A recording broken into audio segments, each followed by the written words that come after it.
इस वीडियो के माध्यम से हम आपको बताने वाले कि अगर आप प्रधानमंत्री फसल बीमा योजना के लिए अगर आवेदन करना चाहते हैं तो कैसे आवेदन करेंगे और कौन लोग इसका आवेदन कर सकते हैं। तो देखिए यही ऑफिशियल वेबसाइट है प्रधानमंत्री फसल बीमा योजना की और इसका आवेदन है वो 1 जुलाई से स्टार्ट कर दिया गया। तो देखिए जो फसल बीमा है तो उन लोगों के लिए बेहद ज़रूरी बन जाता है जिन्हें लगता है कि हमारी फसल है जो बारिश की या फिर बाढ़ की वजह से हमारे खेत में जल भराव के कारण ख़त्म हो सकती है। आपको लग रहा है कि उम्मीद है, जैसे मान लो आपकी धान की फसल है, फिर बाजरा की फसल है या फिर मक्का की फसल है और आपको लग रहा है कि हमारे खेत में पानी भर जाएगा जिसकी वजह से ख़राब हो जाएगी। तो देखिए आपको उस कंडीशन में ज़रूर इंश्योरेंस करा लेना है। अगर आप इंश्योरेंस करा लेते हैं, अगर बाई चांस आपकी फसल ख़राब हो जाती है तो उस कंडीशन में जो भी यहाँ पर इंश्योरेंस कंपनी वर्क करती है आपके डिस्ट्रिक्ट में वो आपको पूरा पैसा देगी मुआवजे के तौर पर। तो देखिए अगर आपको आवेदन करना है, आवेदन करने के लिए देखिए यहाँ तो देखिए आपको सारी जानकारी देखने को मिल सकती है और आप यहाँ से पढ़ सकते हैं, सब कुछ हो जाएगा। मगर फिर भी अगर मैं आपसे रिक्वेस्ट करूँगा कि आप किसी न किसी CSC केंद्र पे ही जाएं तो ज़्यादा बेहतर रहेगा।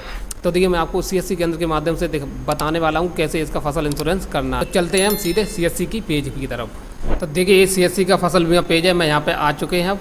तो देखिए आपके सामने इस तरह का डैशबोर्ड आएगा। अब यहाँ पर बात आती है आपको यहाँ पर स्टेट सेलेक्ट करने की। तो देखिए आप जिस स्टेट से बिलोंग करते हैं तो आपको अपना स्टेट सेलेक्ट। तो देखिए मैंने यहाँ पर अपना स्टेट जैसे ही सिलेक्ट किया तो देखिए हमारे यहाँ स्टेट पूरा आ जाएगा यहाँ पे। तो देखिए मैं 2022 में खरीफ प्रधानमंत्री फसल बीमा योजना के लिए आवेदन करेंगे। तो देखिए इंश्योरेंस तो 2 तरह का होता है, एक वेदर बेस्ड क्रॉप होता है, एक प्रधानमंत्री फसल बीमा। तो मैं देखिए प्रधानमंत्री फसल बीमा करेंगे तो यहाँ पर इस पर क्लिक कर देनी है और यहाँ पे आपको सबमिट वाला ऑप्शन देखने को मिलेगा, आपको इस पर क्लिक कर देनी है। तो देखिए आपके सामने ऐसा डैशबोर्ड आ जाएगा। अब यहाँ पे आपको एप्लीकेशन का ऑप्शन देखने को मिलेगा, इस पर क्लिक करनी है और यहाँ पे लिखा है एप्लीकेशन फॉर्म, तो आपको इसी पे क्लिक कर देनी है। जैसे यहाँ पे क्लिक करेंगे तो देखिए आपके सामने इस तरह का इंटरफेस आ जाएगा। अब यहाँ पे ऑप्शन आता है बैंक डिटेल का, डायरेक्ट आपको बैंक डिटेल मांगी जाएगी सीधी। देखिए ये बैंक डिटेल है वो 2 तरीके से एक्सेप्ट की जाएगी, एक तो देखिए IFSC कोड से और दूसरा नो पे क्लिक कर दें तो आपको मैनुअली, जैसे मान लो IFSC से करेंगे तो आप यहाँ पे IS पे क्लिक कर देना है और यहाँ पे अपना IFSC कोड डाल देना और यहाँ पर जैसे ही वेरीफाई करेंगे तो ये डार्क कॉलम दिख रहे हैं ऑटोमेटिक फिल हो जाएंगे। मैं तो आपको यही करूँगा कि आप IFSC कोड के माध्यम से ही करें क्योंकि यहाँ पर गलत होने के चांस कम रहते हैं। तो देखिए हम यहाँ पर IFSC कोड डाल के इसे वेरीफाई कर दे रहे हैं। तो देखिए मैंने यहाँ पर IFSC कोड डाल दिया। अब यहाँ पर जैसे ही हम देखिए वेरीफाई करेंगे तो देखिए यहाँ पे पूरी डिटेल यहाँ पे लिख के आ जाएगी, आपको किस स्टेट से है, कौन सी डिस्ट्रिक्ट में आपका अकाउंट है, कौन सी बैंक का अकाउंट है और कौन सी ब्रांच का आपका नाम है वो यहाँ पे देखने को मिल जाएगा। अब बात आती है कि आपको यहाँ पे अकाउंट नंबर कैसा है आपका सेविंग है तो सेविंग सेलेक्ट कर लेनी है।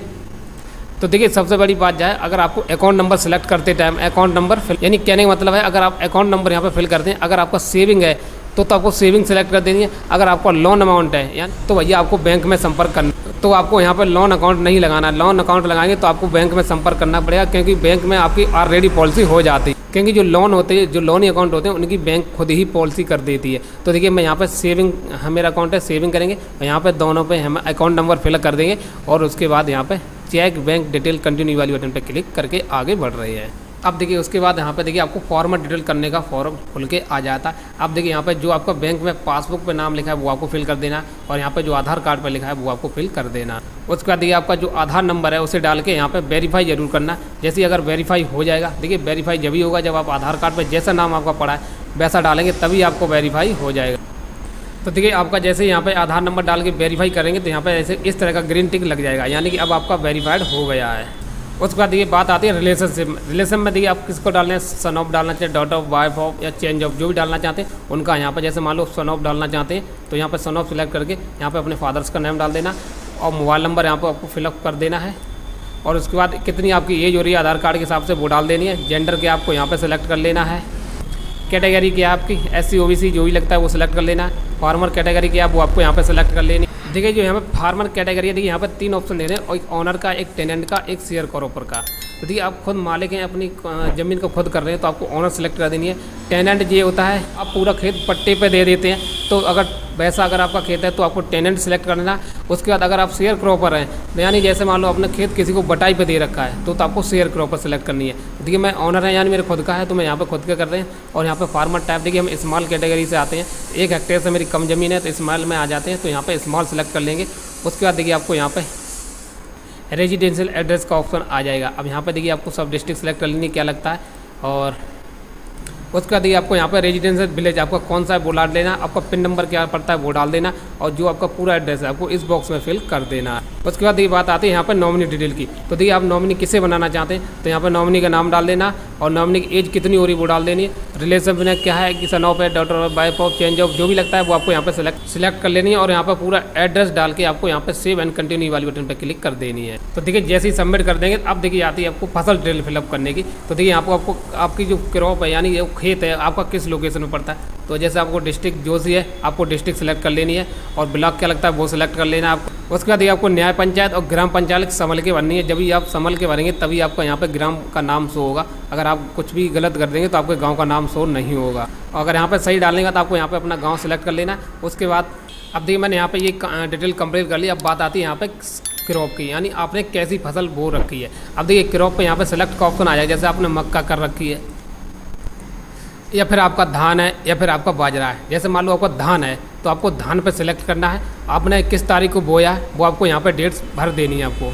जैसे मान लो अपना धान 1 जुलाई को लगा दिया तो जैसे ही आपको 1 जुलाई फिल कर देनी। अब बात आती है आपको अपने फद की, आपके पास फद होना चाहिए। उस पर एक सर्वे नंबर लिखा होता है वो डाल देना और यहाँ पे आपको खसरा नंबर या प्लॉट नंबर लिखा होता है वो डालना है। तो देखिए मैं यहाँ पे सर्वे नंबर और खसरा नंबर डाल के आपको दिखा दे रहे हैं। तो देखिए यहाँ पे मैंने यहाँ पे खसरा नंबर और सर्वे नंबर दोनों फिल कर लिए हैं। मगर आपको ध्यान रखना अब वही नंबर डालना जिस लोकेशन में यानी जिस खेत में आपकी फसल लगी है। तो देखिए मैंने यहाँ पे डालने अब मान लो आपका कितना यहाँ पे गुजरा है इंश्योरेंस एरिया, यानी किसी एरिया का आपका इंश्योरेंस करना है, कितने बीघा आपके धान है वो आपको यहाँ पे फिल कर दें। जैसे मान लो हमारे 6 बीघा में तो हम 0.6 हेक्टेयर है 0.6 डाल दे रहे हैं। जैसे यहाँ पे क्लिक करेंगे तो देखिए यहाँ पे तो देखिए जैसे हम 6 बीघा का डालेंगे तो देखिए यहाँ पे सम एश्योर्ड देखिए यहाँ पे लिखा है 33,889 रुपये भर रहा है। और ये फार्मर शेयर यानी आपको प्रीमियम है वो 677 रुपये की खरीदनी पड़ेगी। यानी आपको 677 रुपये पे करेंगे तब आपको 33,889 रुपये की आपको प्रीमियम मिल जाएगी और जिसमें आपको 1694 रुपया सरकार की तरफ से आपको सब्सिडी के तौर पे मिल जाता है। देखिए इसका मतलब यहाँ पे लिखा है टोटल प्रीमियम का मतलब ये कह सकते हैं। जैसे मान लो आपकी टोटल प्रीमियम 1694 रुपये की बनी, 1694 रुपये की प्रीमियम बनी है जिसमें आपको 677 रुपया पे करना पड़ेंगे। यानी बाद बाकी पैसा वो सरकार की तरफ से पे किया जाएगा। अगर आपको इतना ही करना है या फिर आपको कम ज़्यादा करना है वो आपको यहाँ पे एरिया घटा बढ़ा सकते हैं। अगर मान लो आपको इतना ही करना है तो आपको यहाँ पे इसमें लिखा है ऐड क्रॉप इंश्योरेंस एरिया, दूसरे खेत में भी है तो आपको बारी बारी करके जैसे मान लो यहाँ पे मैंने इसे ऐड कर दिया। जैसे यहाँ पे ऐड क्रॉप कर देंगे तो देखिए हमारे यहाँ पे ऐड हो चुकी है। अब मान लो दूसरे खेत में भी हमारा फसल है तो आप वैसी प्रोसेस यहाँ पे सेम करके आपको ऐड करते जाना है। वैसे ही आपको पूरी फद्दों की डिटेल यहाँ पे लगती चली जाएगी।